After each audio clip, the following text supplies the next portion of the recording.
जो लोग अपनी समस्याओं को सुलझाने के लिए दूसरों की मदद का इंतज़ार करते हैं और खुद कभी कोशिश नहीं करते, वे कभी भी आत्मनिर्भर नहीं बन पाते हैं। ऐसे लोगों को सफलता आसानी से नहीं मिल पाती है। इसी संबंध में एक लोक कथा बड़ी ही प्रचलित है।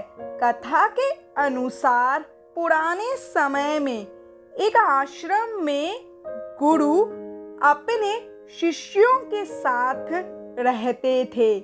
वे हमेशा अपने शिष्यों को यही सीख देते थे कि हमें अपना काम खुद करना चाहिए, कभी भी दूसरों से मदद लेने के लिए इंतजार नहीं करना चाहिए। सभी शिष्यों को भी यह बात अच्छे तरह से ध्यान में थी।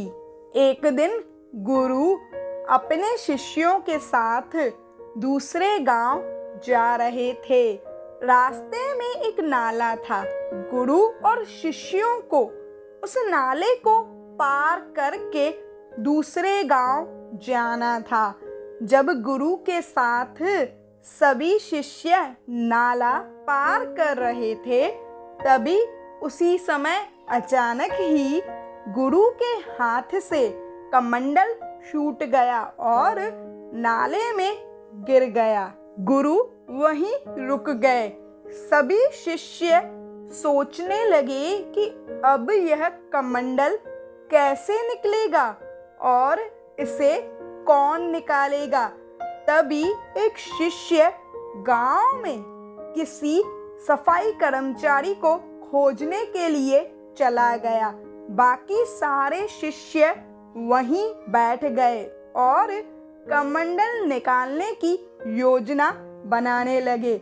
यह देखकर गुरु को बहुत ही दुख हुआ, क्योंकि उन्होंने अपने शिष्यों को यही सिखाया था कि अपना काम स्वयं करना चाहिए, किसी दूसरे की मदद के लिए इंतजार नहीं करना चाहिए।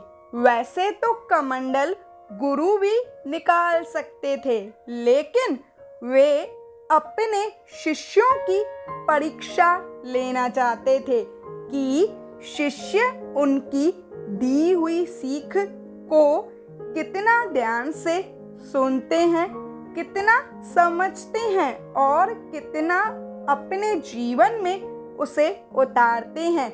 इसीलिए उन्होंने कमंडल नहीं निकाला और वे सिर्फ यह सब देख रहे थे।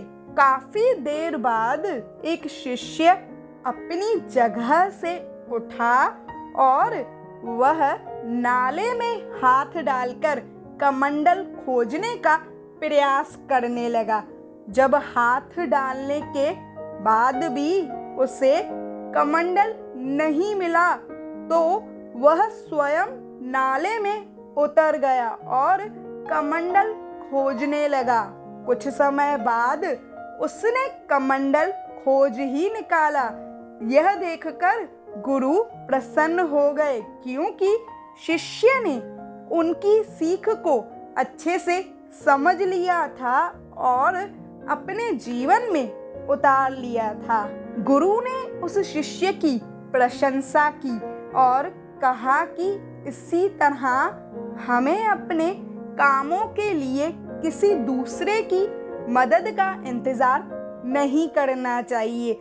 जो लोग दूसरों के भरोसे बैठे रहते हैं, वे कभी भी अपनी समस्याओं को हल नहीं कर पाते हैं और अपने लक्ष्य तक नहीं पहुंच सकते हैं।